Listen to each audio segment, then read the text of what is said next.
सक्नुहुन्छ चाहिँ दुःख कतारमा हैन सनिया 46 मा छौं।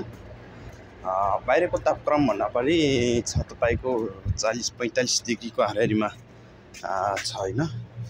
गर्मी धेरै बढिरहेको। नमस्ते नमस्कार साथीहरुले हैन देख्न सक्नुहुन्छ कति गर्मी छ है कतारमा, कति गर्मी छ हैन। म चाहिँ यसो ब्लग बनाउँदै छु हैन। 46 सनियामा छु हैन, राइटमा हैन।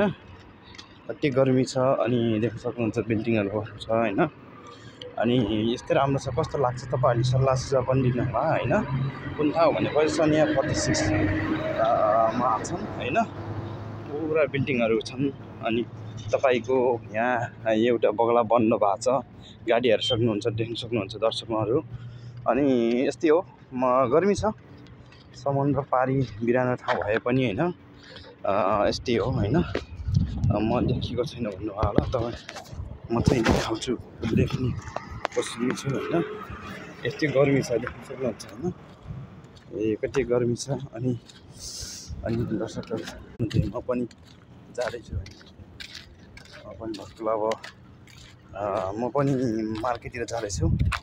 अब मार्केटमा तपाईले देखाउन सक्छु अब चाहिँ कस्तो लाग्छ हैन। अर्को मार्केटतिर जान चाहन्छु, कति गर्मी छ हैन। गर्मी बवाल छ दर्शकहरु। यस्तै हो, परदेशमा अलि दुःख वेदनाहरु हुन्छ, भइहाल्छ नि। अब दुःख भए पनि हामीले सहन सक्नुपर्छ हैन दर्शक श्रोताहरु। अनि हैन म ब्याकमा तपाईहरुले पुरा यस्तो बिल्डिङहरु छ, यस्तो पुरा मान्छे छैन, खाली भइसक्यो। मान्छे कतारमा काम छैन नि, कतारमा काम छैन। अब तपाईसँग यहाँ पुरा अब खाली भइसक्यो बिल्डिङहरु। कास जुन मात्र छ, तपाईको काम छैन खासी कतारमा। यो चाहिँ नेपाली होटल, नेपाली होटल हो। बगला जस्तै हो तर नेपाली होटल हो, सानो लस ठुलो होटल हैन। यो चाहिँ नेपाली होटल हैन, देख्न सक्नुहुन्छ। अनि हामी नेपाली होटल हो यो चाहिँ हैन। अनि यहाँ देख्न सक्नुहुन्छ सबै वातावरण सुनसान छ, गाडीहरु ठप्प छन् पुरा। देख्नु गर्मी छ हैन।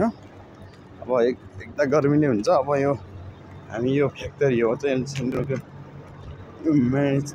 कमला सिन्धु फ्याक्ट्री हो। अब हैन कस्तो लाग्छ जस्तो सल्लाह सुझाव दिनु होला। अरु शेयर सब्स्क्राइबहरु गरिदिनु होला। मेरो ब्लग भर्खर बनाएको हैन। कस्तो लाग्छ तपाईलाई, जस्तो लाग्छ सल्लाह सुझाव दिनु होला। यस्तो कुन ठाउँ भनेपछि सनिया 46 राइटमा हो भन्नु होला है भनेको छु मैले।